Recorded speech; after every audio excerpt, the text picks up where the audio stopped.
Picture this. It's March 13th, 1997. A warm spring evening in Phoenix, Arizona. People are out on their porches, looking at the stars. And then, they see it.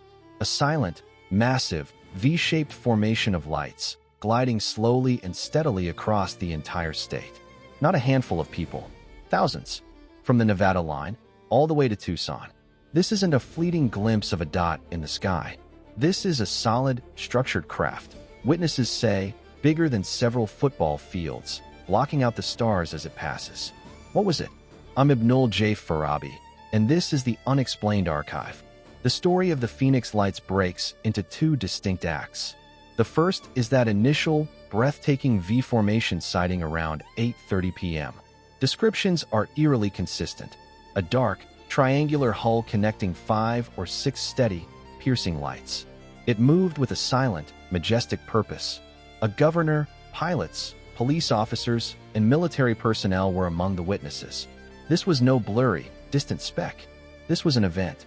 Then, much later that night, around 10 p.m., a second set of lights appears over the city's southern mountain range. These are different, a series of hovering, orb-like lights that eventually disappear one by one. This second event is what the world would later see on grainy news footage. And this is where the official explanation took root.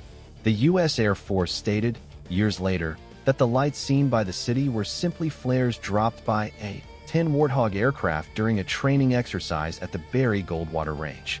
For the second event, the late-night lights, that explanation is plausible to many. Flares can appear to hover and fade. But it does nothing to address the first and far more profound sighting. That enormous, structured V-formation seen hours earlier across hundreds of miles. The military's timeline simply doesn't match the mass witness testimony. So we're left with a compelling puzzle.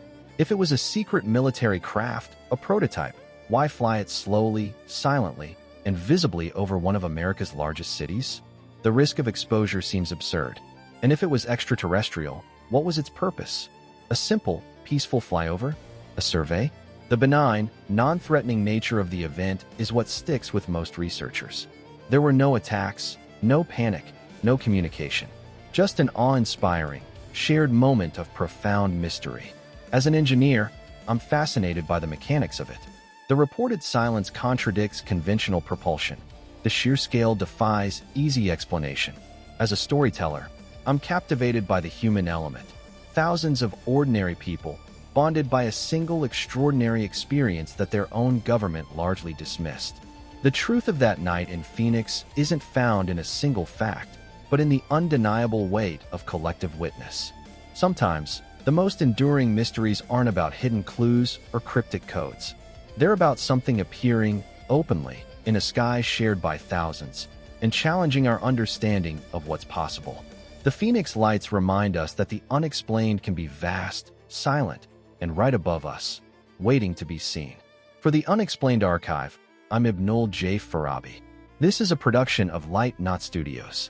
Visit us at https://www.lightknotstudios.com.